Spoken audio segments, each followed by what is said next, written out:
Welcome back to the Athletes Podcast, where we dive into the lives of remarkable athletes and explore their unique journeys to the top.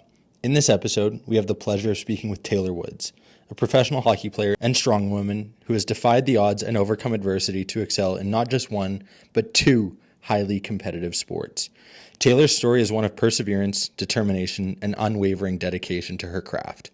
Join us as we sit down with Taylor to discuss her journey, her training regimen, and her thoughts on what it takes to succeed as a professional athlete. Without further ado, let's get to this episode of the Athletes Podcast featuring Taylor Woods. Here we go.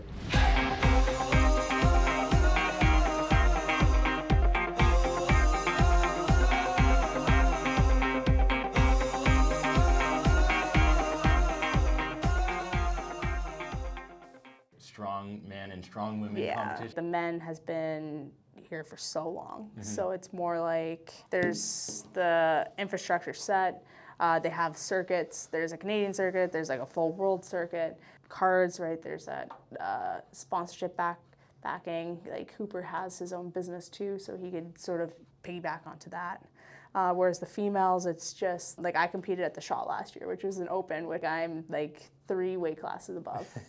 But I was still sort of able to hold my own, but it's still like a small population. So growing in that sense, it's like, okay, why should we support these? Why should we support these females?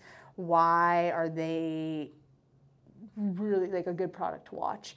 And if you sort of like respect, it's like, hey, they are female athletes. Hey, like they're lifting like all these types of weights. They could walk into any gym and like probably bench press like a guy's like deadlift bar. For like, sure. So it's just understanding the respect and then just growing that story and growing like each sort of, not individual, but like it just needs a little bit more like tailored and a little bit more time invested. I like that. It needs a little bit more tailored, hey? Yeah. That was a good play on words.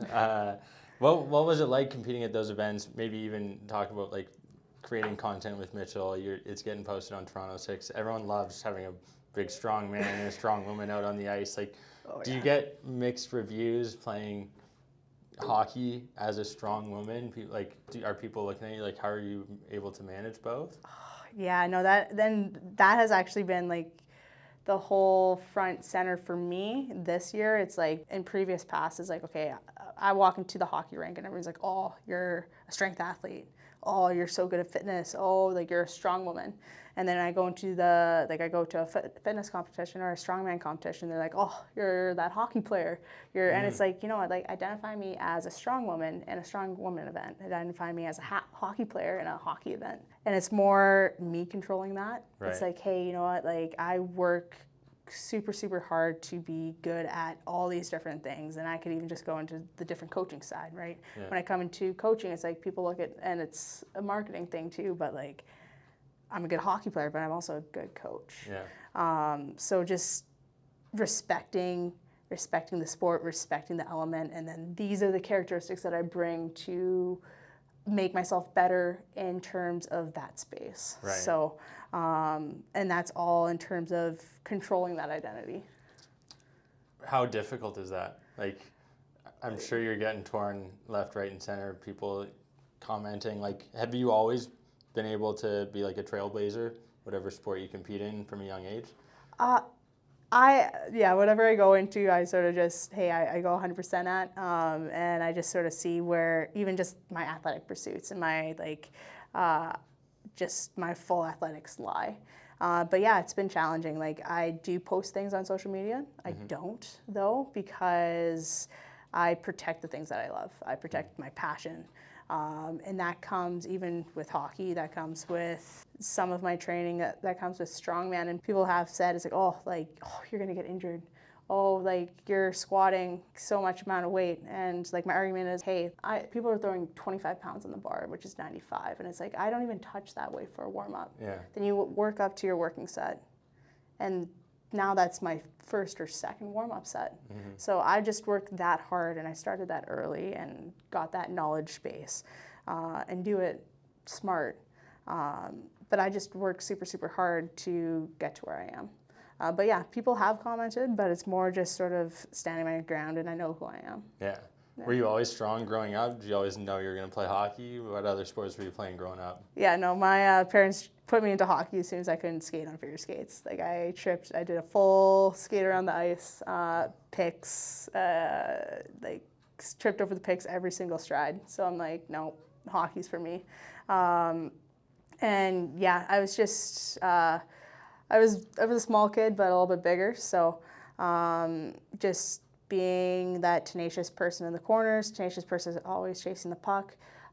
So yeah, I was always stronger. And then as soon as I got into hockey more, it's like, hey, you know what? I want to go I want to make Team Canada. I want to go D1.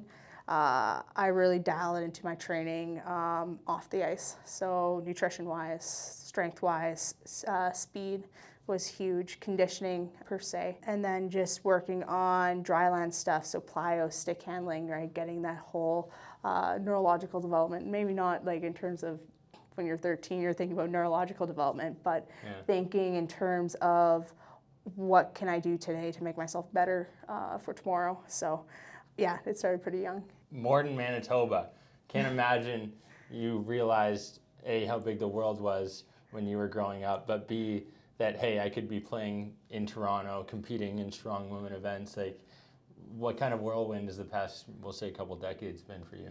Yeah, no idea. I sort of just look at the tip of my nose. Yeah. And pretty much just, hey, like wherever sort of that energy lies, that's where you go.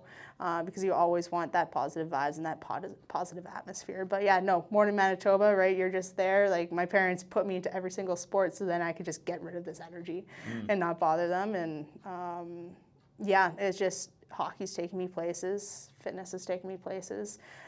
Meeting great people along the way also just makes those moments just special. Yeah. You played U18s overseas in Europe. Yeah. You mentioned it's taken you some cool places. Where's like your favorite place you've ever played hockey? Okay. Like Prague and Zlin, Czech Republic was pretty cool. Like because we got to stay there and like walk through the town and stuff, and you're there with the team with the like your number one mission is winning that gold. That was pretty cool. Also played in China. It was a little bit more like dealing with the time change, but got to play there twice. Yeah. And just seeing that culture, like not sure if I'm going to go back again, but just sort of being there was pretty cool. Yeah, those are my top two. Like even in North America, Vancouver was like cool to see. Okay. Boston's always that rowdiness, like just competitive atmosphere. Can't wait to play them again because definitely have some words for the fans there, but just overall just experience and definitely added a lot of kilometers and miles onto just where I've played. Yeah, you bring up Vancouver, Boston. I grew up in Vancouver, so seeing them lose in 2010 to the Bruins, 2011, whatever year it was, I tried to remove it from the brain, but still there, people bring it up. Boston fans are crazy. They're wild. Oh my gosh. Like, I'm curious, is there a barn that you enjoy going to specifically when you're out playing, or is it better at Strongwoman events? Like, what is that comparison like from a hockey rink where you got fans in the crowd, but you got a barrier between you with the glass, the boards? Yeah. Whereas at a Strongwoman competition, like, fans are sometimes right next to you, nearby. Like, what's the vibe like? Yeah, it's definitely like regular season to playoffs. Sometimes the glass is close. Like last year in playoffs when we played Boston, for sure, like they're rattling the glass and everything and on top of you, and you sort of feed, even at home, like you feed off the fans and they're yelling and roaring and like the kids want to be there. So you have that like mentorship sort of thing. Whereas in like Strongwoman, I'm in the zone. I had to focus on my 60-second event.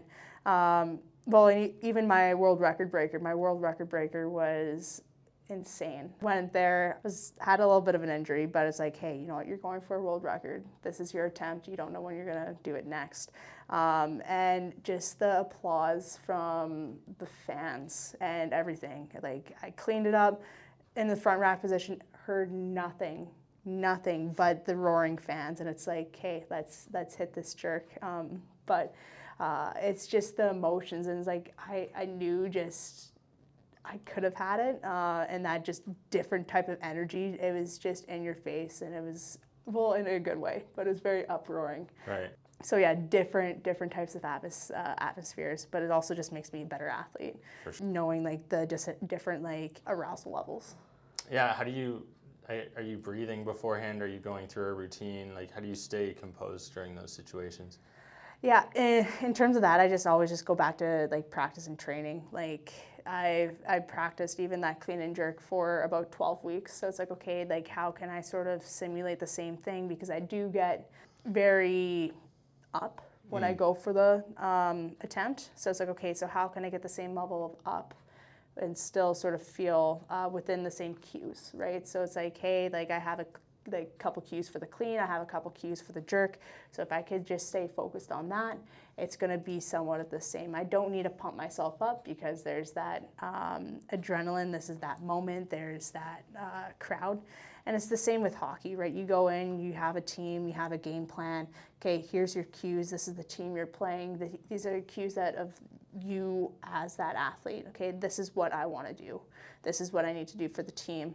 And then you go in, and even if there's any sort of emotional spur, maybe like a player like comes at you or something, throws a bad hit, or like the fans are just up in your face, or there's a goal, okay, you just go back to the cues and you just sort of go through, and you're very fortunate that you have coaches and teammates that is like, hey, like on to the next play, hey, good job, right? And it sort of helps you keep that like homeostasis. What are maybe 3 workouts that every hockey player should be doing, coming from a strong woman's perspective? Coming from, okay, so number 1, I would even be like some sort of sandbag, right? Have you ever had a sandbag before? Yeah. Okay.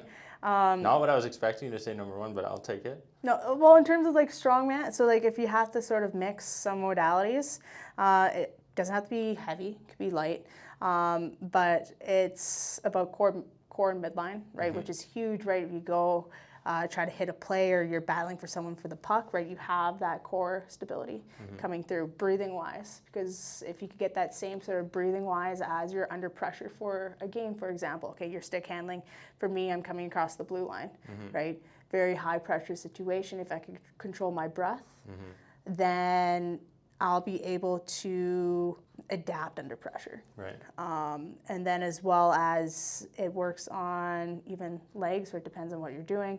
Traveling wise, right, you're grounded in your feet, right? So just understanding ground tension. And also it works on upper back stability in terms of like an isometric. So sandbags in any way, it would be one of my go-to if there was a crossover between hockey and strongman. And then sort of any explosive thing. So even, I do like cleans. Cleans, it could go all the way down to like a box jump, sort of hip extension. It could go all the way up to a log clean, which is like a full hip extension. But teaching something that's going low to high, getting that full hip extension as you're coming through. Yeah. You could change it up as even like you're hitting something heavier, right? You could go on an interval type style, because then you're getting that constant reps, and you're trying to incorporate that hip extension coming through as you're getting more fatigued. Yeah, there's just many different ways. And then I do like some nice grip training, but as well as posture work is just like farmer's handles, because you have to sort of understand that load. If you are off, maybe like your left glute's a little bit stronger than the other, right, and you're losing your cadence in your step, farmer's handles will definitely expose that.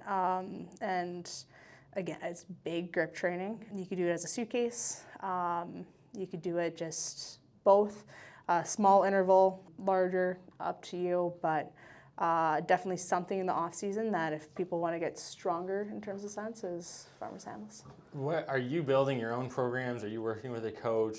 How do you go about your training? I know you're wearing a Whoop. Obviously, you're focusing on your recovery. You got the Apple Watch just to double bling it up. But like, what's the recovery look like when you put in all this training? Yeah, so I do it on my own, because like I think it's a unique aspect of strongman and just other fitness endeavors and hockey, right? Because it's not, I just talked about log, sandbag, farmer's carries. Do I do that all the time? No. That's a lot. I do incorporate like just extra speed work, right? Extra jumping, okay? Like you're sort of incorporated things that are unique to you. And sometimes it just gets stuck in my head and I have to write it down. But then I could also modify it. Hey, you come back from like a weekend where you get home at like 2 a.m. Yeah. Are you going to train this hard strongman thing the next day? Probably No. not. No, right? So you're going to adjust it, right? And you can adjust it accordingly. Hey, you know what? You're moving slow. Are you still going to move slow? Okay, maybe you're just going to work on, again, just how your foot's positioned. So then I could change it that way. And yeah, the whoop does pick things up.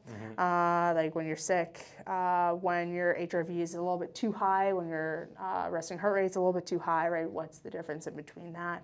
The hours of quality sleep, right? So especially going into the playoffs, it's like, hey, you know what, you got to make sure you're doing this. And it's sort of, it's a nice complement to the habits that you put in for recovery.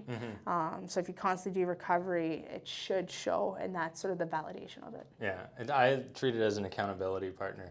I look at it, I'm like, okay, I've been doing a good job, but it's like a good reminder if it's asking me to journal in the morning. I'm like, yeah, I didn't want to tell you about that extra or whatever last night, or the extra Netflix show that we watched.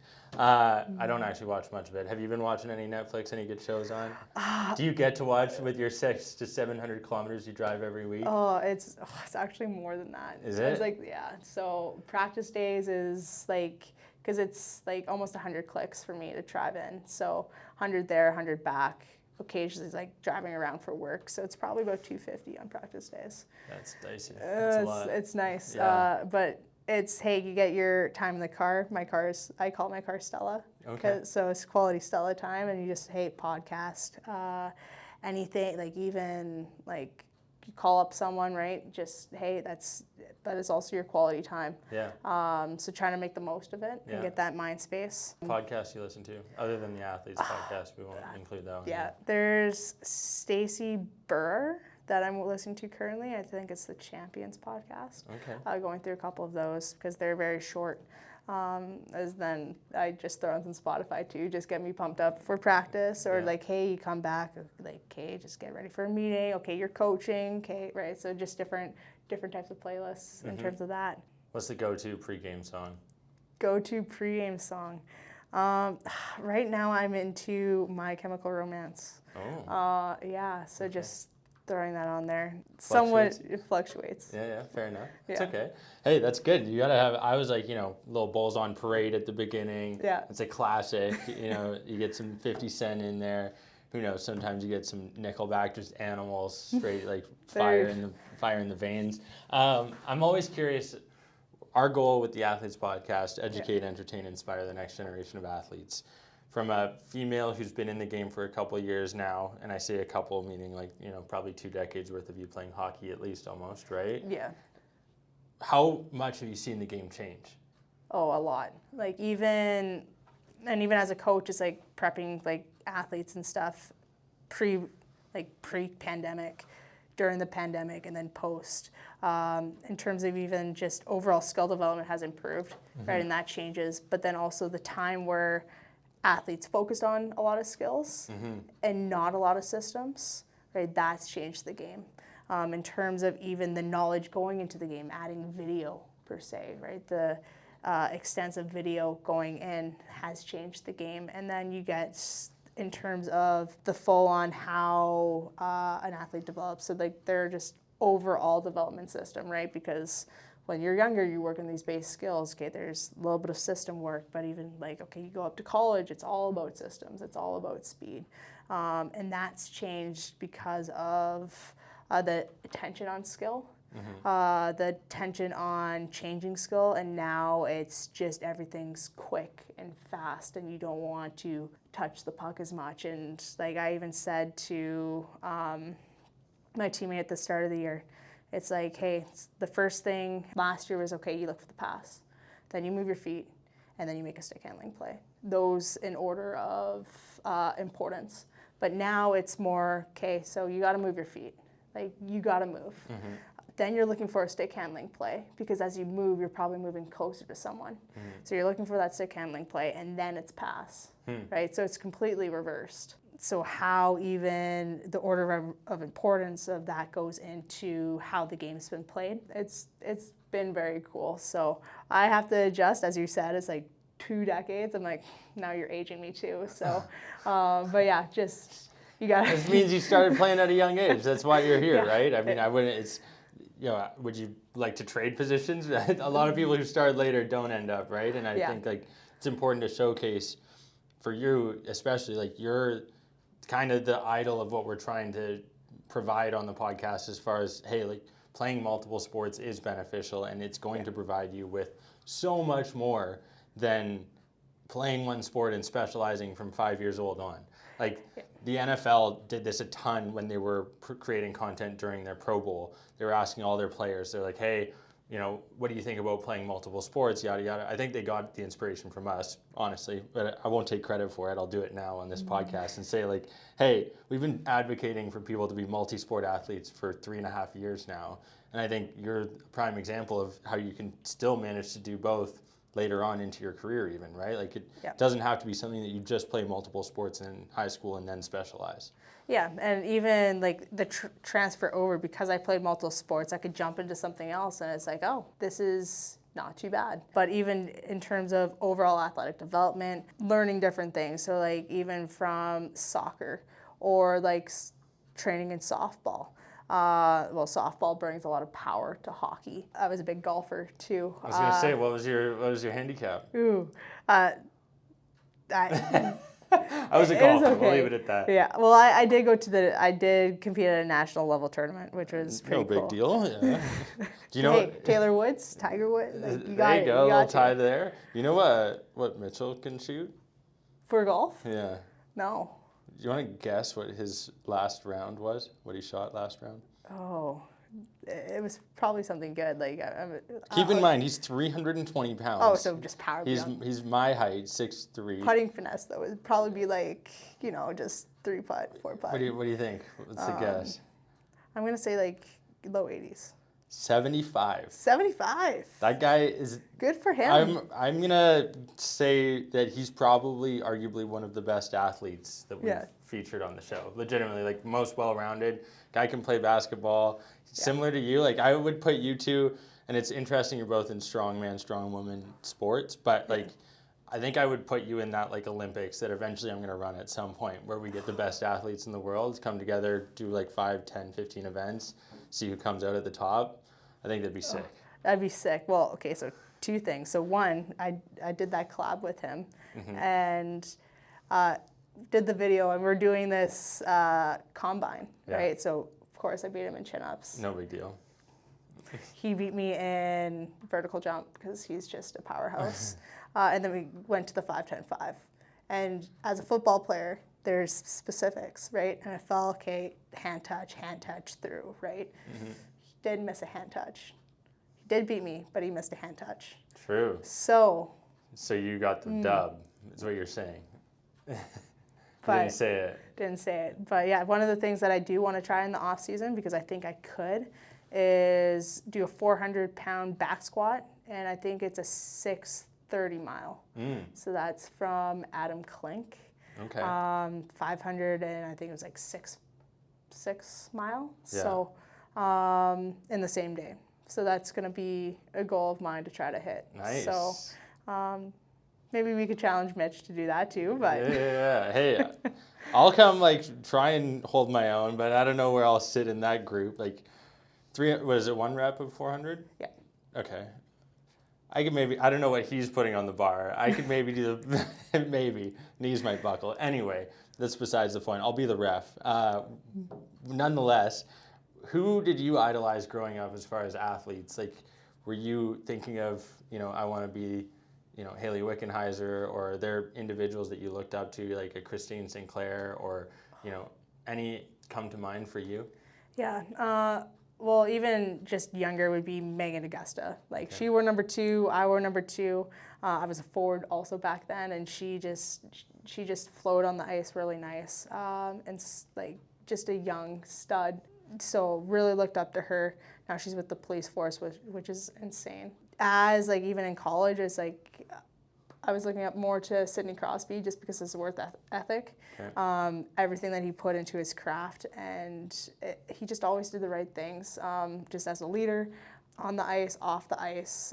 Yeah, he's just a great role model. So, and then beyond that, obviously my parents and my sister.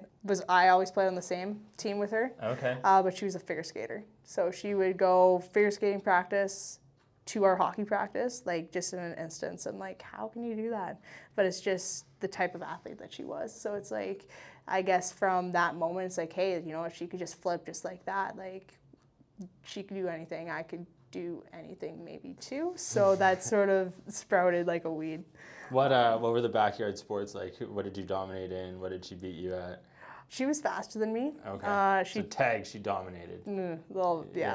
Backwards wise, like skating backwards. But yeah, speed, anything power wise, I had on her. So yeah, within the gym, throwing, right, because we were also on the same softball team. Golf wise, we were very close. Okay. Very close. More times I beat her. Yeah. But yeah, if it came down to just like a full-on tournament, maybe, like it'd be a coin toss. Oh, okay. Yeah. Favorite course that you've ever played? Manitoba, man. Really? Well, there's a few. Well, you got to go back to your hometown course. We played like a lot in Winkler. Morden has a nice course as well. There's a couple of bridge courses in Saskatoon played in. The tournament in Winnipeg, that was also a nice course, but I'd have to go back to the Saskatoon bridges. It's pretty nice. You did mention you were cutting for the Arnolds. Yeah. I'm curious how that factors in, how much you still have to consume while you're playing, training for hockey, training for Arnolds. Like, are you managing your macros? Are you eating intuitively? What does that look like? Yeah, so I've done both. So I'll go into the past. So in the past, like I did everything. I did get a nutrition coach this time. But yeah, I would just sort of monitor, okay, this is how much I'm eating. This is sort of where my weight's fluctuating at. And then I would have refeed days like before the game. So it's like, hey, you still have that high energy coming through. But it was also a larger cut. So within Strongman, I'm very fortunate. It's a 24-hour cut. Okay. And even just the training and sort of the mindset that I have, I'm very stubborn. So I can recover within a certain amount of time. Plus the overall demands going into a competition is it's higher intensity, but like on the Friday that I'm going to the Arnold, it's probably going to be 4 minutes of work. So overall, like I could handle training wise. So in terms of coming up to this one, I did get a coach. I was like, hey, you know what? I could do something a little bit smarter than dropping like 8 to 10 pounds of water, right? So this time I'm sitting about 8 pounds out versus 13. And I've been doing that slowly, and my nutrition coach knows, hey, you know what, there's the performance in two sports. Give the feedbacks like, hey, you know, they gotta perform. Hey, this is where my energy levels are at. This is how my recovery is. Okay, we need to sort of tailor different things. But yeah, overall, like energy's been great. Yeah. Good. And then and I'm still very fortunate about having that 24-hour cut. It's just gonna be a little bit less water, but I've been like 6-8 pounds of water is nothing compared to my first time ever cutting. First time ever in Strongman, I think it was 23 pounds in 3 days. Whoa. But that was coming out of after season, after hotel quarantine, and I had 21 days. So you learn a lot from those experiences. I was very fortunate where it's like I didn't have to worry about another sport to do. And then I got to really learn about my body. Hey, these are the parameters, this is the limits, this is sort of what you have to do in terms of 3 days, 5 days, and now more than 3 weeks out. So yeah, it's just being smarter about it, and yeah, energy is number one and performance is number one. It's such a nice, like, composed manner you bring to the whole thing, because most people, you know, it's mid-February, they're like, oh, I got like 3 months to get in shape before the summer, I got to get my beach body ready, right? Yeah. And it's like, yeah, I have like, 2 weeks and I've got 1 day to cut, 28 pounds, no big deal, right? Like, it's very nonchalant, casual, but I'm assuming because that's experience and you've done that before. What would you say to maybe someone who's been struggling, who's a little overweight, looking to get into better shape? How would you guide them on that journey over a 2 or 3 month period of time? Or what would you say to them to be like, hey, this is super manageable. You have tons of time, actually. Yeah, well, 2 to 3 months is like heavenly. Right? It's just more, it's all about habits though. Like we talked about recovery, we talked about even like a little bit of mind training and performance, but it's all about, hey, if you show up and you do the little things every single day and having that accountability, it's going to show. Yeah. It's going to show, maybe not within the week or two, and that's when maybe people quit or just lose up hope, but 3-6 weeks. That's why training programs are so long, is that's when you're going to see the benefits of it and the changes from it. So just keep at it. Just sort of focus, again, just the tip of your nose, and just do the daily things right, because that's the step in the right direction. What is your, you said you are counting macros to some degree. Like, what does that split look like? Are you super heavy on protein? Are you carbs before, during, after your training? Like, what does that look like? Carbs before, after. I'm actually eating a ton of food. Yeah. So. And you're still in a cut though. Still in a cut. That's good. Close. Actually, I'm just under 300 grams of carbs. Wow. Which is pretty legit. Good. Yeah. That's legit. Yeah, no, I'm looking forward to, right after this, I'm making a big plate of stir fry. And every single time I take a picture of it just because it's like, am I still eating this much food? So yeah, protein, carbs, especially after like training, just because I do want to maintain that muscle. And then just one of the things is focusing on, and I talked to a teammate about it, is just making sure that you have the protein sort of fixtured throughout the day. And I sort of just make sure like that's like the start of the meal, and then I sort of create the meal beyond that or around that. But yeah, my nutritionist has really helped me out. I don't really have to focus on a lot of the numbers, a lot of those calculations, and a lot of the, like even just the advice. So I just have to just be an athlete, which is sort of nice to be. Probably, yeah, very nice for you. You're broadcasting, you're coaching, you're playing, like you got a lot going on. So not having to worry about, those little things about like, hey, what am I putting in my body is kind of nice. Yes. I'm assuming. Yeah. Just wearing one hat. Yeah. So. One Stark hockey hat. We'll get that plug in there. No discount code yet, but can you take us through a day of Taylor Woods? Like, wake up, are you crushing a couple eggs? Are you doing a protein shake? When does that training occur? And then when are you eating that big stir fry? Is it like 9 o'clock after you do a podcast every night, or what's the?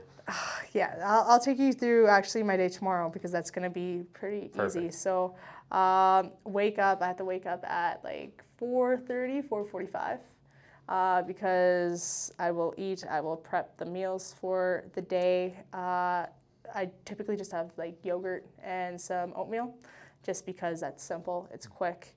And then I have to travel into Toronto for practice. So we practice out of York, Canlan. Practice there from 8 a.m. to around 9:40. Then I will travel back to Burlington. I'll get in a lift. So my sort of specific lift, I'm in there a lot nowadays just because just prep. Yeah. Prep, and also just hitting different things recovery-wise. So it takes a little bit more to recover. On the road coming back, I will also have my lunch. So a lot of meals in the car. I'll eat after the training session as well.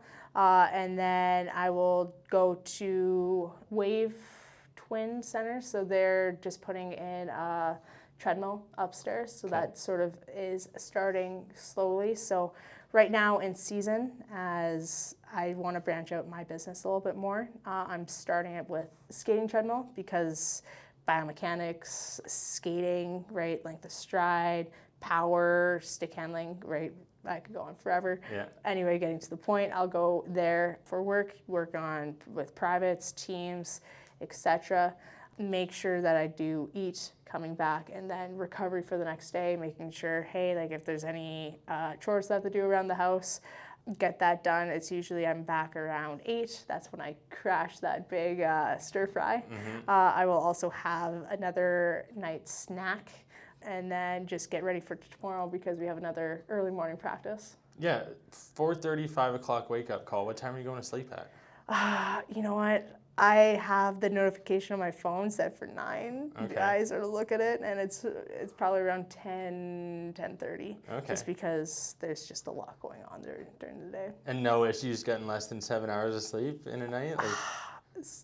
On other days, I recover. Okay. So, like, on the travel day, on the Fridays, I'm definitely sleeping in the airport. I'm definitely, also getting different work done, but sleeping while traveling. Yeah, okay, good. I'm glad to hear it, because that sleep's important. Sleep is very important. Whoop's got to be yelling at you. Like... all my teammates. So there's 4 teammates that were on the same team. Yeah, we got to get you on the Athletes podcast team. What the heck?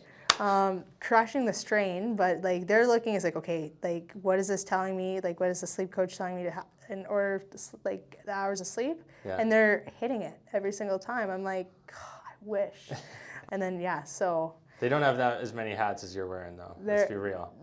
Let's be real. I have a few. Yeah, you got a couple on. Did you ever imagine that you'd be playing in Toronto? Like, was that a kind of amazing, eye-opening, like, I don't know what the word would be to describe it, but it's got to be pretty cool. It is pretty cool. And, like, so I've played with Morgan Riley. And when Morgan Riley got drafted to the Leafs, I cried a little bit because I'm like, they're going to ruin his development. But, it is a great hockey city. It's a great hockey. Well, it's just a great hockey atmosphere to play in. And being from Toronto, being here for almost 7 seasons now, if you include the CWHL career that I had, it's insane, even just with how, like, it's just all about hockey. Like, even within coaching, it's all about hockey. Like, around is all about hockey, talking to people. Like, they're just focused, and it's just like, okay, my kid has to do this, kid has to do this. Even the kids, it's like, okay, I want to do, and it's like, it's awesome. Like I like it just because you're speaking my language. But yeah, actually playing in Toronto, seeing how hockey is just intertwined has just been really cool. You mentioned Morgan Riley. The Leafs just made a big trade, getting O'Reilly. Yeah. Sorry, what do you think about that? Do you think the Leafs are going to make it this year? Is this their year? It's the big question. Well, the Bruins have been doing well. I know. Okay, mentioned Boston off to the side. I do think, it's a solid choice. They did have to lose a few draft picks for it, but like the Marlies have a good team. They have good prospects coming up, and you know what, they want us like the similar team for the next 2-3 years. Is O'Reilly going to stay for 2-3 years? We don't know, but he is, the things that he brings off the ice, his determination, the thing that he does bring on the ice, it's sort of, he could waver through even that third, second, first line, and you have the changes. Is it enough? I would like to see like maybe a little bit, like they do have solid D. You know what? All their D, like even like first to ninth, all have NHL experience now, which is sort of what they needed. I wish they did get another defense before the trade deadline, just to sort of, hey, you know what? There's the stamp. You're good to go. But yeah, anything could happen in the playoffs. And I really, they do have a fighting chance. Maybe finals. Depends who they have to sort of play in that crossover. Finals. Heard it here first. That's coming from a Torontonian here. Yeah. Hey, you're bought in now. I feel like you're a Leafs fan for life. I'm a Jets fan.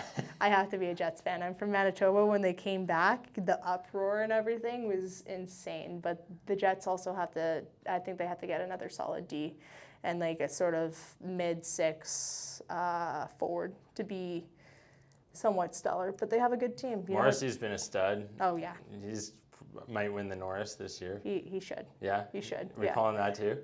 We'll call that. Okay, I like it. Bonus should win Coach of the Year. I loved him in Vancouver. He was assistant coach. Yeah. He deserves, I'd love to see him win a cup. Yeah, you know what? Like, I was very skeptical at the start, and I could even say that. It's like, okay, they're just getting ready for a rebuild. This is going to be like 2-3 years. But you know what? Like, he's probably the number one reasons why they sort of changed sales and sort of towards like a final or even a chance at a cup. So they've had injuries in the past. That doesn't seem to bug them. So hopefully, just with the cultural change and the new leadership, they'll get a little bit closer. Yeah. Well, hey, you're talking to a Canucks fan, so you got way better hope than I do for a bit. One of the things with CSM that Lander and I are working on is introducing our clients to more and more brand deals. Mm-hmm. For you as a female athlete, how difficult has it been throughout that process, getting brands' attention, getting attention from other individuals within the space who are trying to work, collaborate, partnerships? We know guys like Austin Matthews and Connor McDavid are going to get brand deals. CCM does it. We'll give them a shout out because they have only a couple athletes under their wing. But what is it, or how difficult is it for you as an individual, or how difficult is it for women in general to get these same collaborations, despite the fact that their audience are proven to be more engaged with their community, they're willing to put out more? Like, I'm looking at it from the perspective of, like, it seems like a no-brainer for brands to work with female athletes, but it's not happening. Do you have a hypothesis as to why that is? Just because it's just flashy, right? It's easy. They could just say, like, hey, we're going to throw money at you, and we have eyeballs. We have that viewership. And it actually, even just with my experience, it's changed with just the people and the brands that I want to collaborate with, because I do have that choice, right? I have the choice to who I want to work with and not that monetary value. Mm-hmm. I like to work with companies that I could foster that relationship with, that I could sort of, hey, like, you're giving me this value, so I want to give you this value, and what can we do to be successful together? Of course, that takes some legwork, and then you could say, like, hey, is that deemed right as a professional athlete? Because, hey, like, you should just be rewarded for your craft. And sure, but, like, I'm also a female professional athlete, and I'm a female athlete, and that's sort of the bonus of it. That's the difference between the male and female, is that I guess we understand those connections and those relationships. But yeah, no, really, I think it's just, hey, it's easy. Yeah. Right? It's easy for both sides for that thing to happen, like that deal to happen, and it's just made work. Yeah. So yeah, just more structure that needs to get into place. It's like, and more creative type thinking from even both sides for that outreach. That's what I love. We're bringing so many ideas to the table from brands, like, whether it's Skate Skins, who we'll give a shout out. Hopefully we're going to have some of their protective gear on the sides of your skates. And like, to me, those are natural connections that brands would be super interested in taking a part of. And it's just, maybe it's just the lack of outreach, or even just the awareness that this could be a possibility. Yeah. And that's what I'm really hoping we can do with CSM, is showcase, like, hey, female athletes have an incredible engagement rate on their social media. They're still working just as hard. They're still training just as hard. They deserve to be recognized for the work that they're putting in. So now it's our job of showcasing what they can do, getting these brands in their hands, and then world's their oyster, right? Yeah. I think, to me, that's what I summarized from your point there, is like, it's just so easy with males. It's been done in the past, but it's uncharted territory, which people are nervous about, probably. Yeah, that people are nervous about it. Even too, like, if you think about it in terms of a business sense, right? Okay, so you see Austin Matthews on, like, what, Bet99, one of those. It's like, okay, so like everyone's betting now. It's like everyone's terrible. Betting. It's like, okay, like, but it's expected. Okay, like, how can you use the site? Okay, we understand. Okay, Austin Matthews is scoring goals. Is Austin Matthews actually using Bet99? No, he can't. That's like illegal. But there's no premises of, like, okay, like, why are you doing this? How are you doing this? He just, it's a green background with his little earring, and like, hey, like, just go on here. Whereas, like, businesses have the opportunity to say, like, create that storyline, create product identity, brand identity, and even just understand is like, hey, like, show their commitment and different business characteristics that they value throughout their company. Again, it's a little bit more to it, and it's a little bit more work, but as soon as something's, hey, like, you have like a model for it, it's just copy paste, and it's an easy. Yeah, and I think the reward's going to be phenomenal, hopefully down the road. Yeah. We'll say. I have to bring it up. Stark Hockey, your collaboration with them, sick video that's posted. Yes. You got some sick gear you're repping. Yeah. It's got my name, so I'm super biased to appreciate it. But what's it like having, like, personalized gear you got rocking? Yeah, no, the sticks are amazing. I'm getting an order for the playoffs coming in. The shoulder pads, the pants, I know they're wanting to do a little more outreach, and yeah, they're just an amazing brand to work with. I think I got in contact with Michelle like 2-3 years ago. Okay. And he's just been very adamant. He's very passionate about the game. He's been in different with different companies, so he has that knowledge. And he wants to work with individuals and grow the product for females, which is something that I'm all about, and I'm on board for it. And I feel like I'm not just an athlete off to the side. It's like, hey, you know what, we're going to work with you, and we just want you to be happy, which is great, you know, and that's like, it's just brands that want to work together. So I like to be hands-on in that. One question before we wrap up. Yeah. You mentioned at the beginning, like, females don't necessarily know what they should be looking for in a stick. I have zero clue what females should be looking for in a stick. So I'd love for you to educate our audience. What should females be looking for when they're choosing a hockey stick? Yeah, so even like the type of player that you are, offensive, defensive, what type of shot, like if you like to do a snap, if you like to do a slap, typically because of just the power transfer that females just lack now, it might change, but lack compared to the guys in terms, just because they're female, they could have a lighter sort of flex stick. Sort of a note is like, hey, half your body weight, it's now changed. It's probably a little bit less than that. Some people could get away with a little bit like around half, but I would say even like 0.4. There's the different lies in the stick. You want to make sure that like the blade and everything's flat as you hold it in your stance, right? So if you're a little more upright, if you're a little bit more lower, right? As females are a little bit smaller, they want to have a little bit lower of a lie so that it's laying on that flat.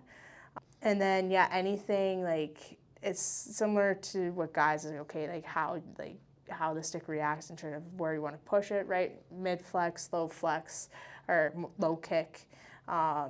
That depends on your shot release. But yeah, two of the major things is like making sure the blade's flat, picking that flex that you want, and then even handling, like how are you going to handle it in terms of your even just height, how you load that transfer, and the type of shots. That gets into a little bit more specifics as you as a player, but it all sort of comes in full circle. And they want to learn, and they want to sort of grow a chart for that. Yeah, I love that. Maybe talk about lifting a car and how cool that felt. Just before we wrap up here, because that must have been pretty exhilarating. Like you go into the car, it's like, okay, like you're this car now, you're moving it. It's like the Flintstones, right? So every single, like, even the first time I was like looking, I've lifted it twice. So it's just like, okay, like don't make car noises. Like you're going in, just keep moving your feet. So it's pretty cool going down. I think I moved it down. It was 590, and I did it in 20 seconds. Wow. Yeah. And then you said you also did a fire hydrant? So my competition coming up is I have to do an odd object load, and there's 6 objects. You get to choose from, or you pick up all of them? They just say like, hey, like you got to pick them all up. So first one's a keg. Okay. Second one is just a block. Okay. And then a cement cube, a crucifix, which is, it's like a gravestone. That's 200 pounds. Fire hydrant, which is going to be 220. So trying to figure out how to do that. And then sandbag is 243. So just different things that, hey, like it's sort of strongman-esque, where it's like, hey, I could pick that up, I could throw it overhead, right? That's just like the mentality. But you went and did school down in the States. You have no problem with kegs. No, just just now I have to just pick it up and do it in a different way. Yeah, right? you're just not tapping it. Just not you're tapping not it. handstanding it either. Do you want to maybe share maybe a highlight from your university college experience so that people know as a Canadian you can go down to the States, you can still see success south of the 49th parallel, and you can maybe still have a great time? You can still have a great time and everything. And Cornell was not my first. Actually, it was my first one off, but I really wanted to go to the school. So it was a late pick. I went there. I decided to go there when I was in grade 12. And actually, in my freshman year, I scored a hat trick in our semifinal game, and that actually got me a job down at a deli store. Like the lady came up to me, was like, "Oh, are you Taylor Woods?" I was like, "Yes." I watched you play and I saw your hat trick. That was amazing. Do you want a job here? I was like, sure. Like, yeah, I need the extra cash. So, yeah, going from a hat trick, getting a job, there's nothing better than that, having a resume. Hat trick to like trio of meats on your sandwich pre-game, right? Yeah, you got to make the sandwiches with love. So there you go. Was that must have been what you were eating pre-workout? Like they give you a free sandwich after every shift, or what? Sometimes I just made the sandwiches to go for the practices. Easier to ask for forgiveness than it is for permission. Taylor Woods, the way we wrap up every episode is we ask our guests what their biggest piece of advice would be for the next generation of athletes. Two-sport athlete, multi-sport athlete growing up. I would love to hear what your biggest piece of advice is. I would just look at the tip of your nose, right? Whatever. I knew you were going to finish with that. Yeah, it sort of came up twice. I'm like, man, there's could be anything that I could say, but look at your tip of the nose because like you're just enjoying the moment, right? So if you're enjoying the moment and embracing that moment, you're going to absorb everything to transfer on even to the next day, into your next championship, into whatever sport endeavor that you want. Love that. Very honored to be able to showcase what you're doing on the Athletes Podcast. Super appreciative of your time. I can't wait to watch you every weekend here moving forward up until you guys win that PHF championship. Looking forward to it. Thanks so much for coming on, Taylor. Thank you.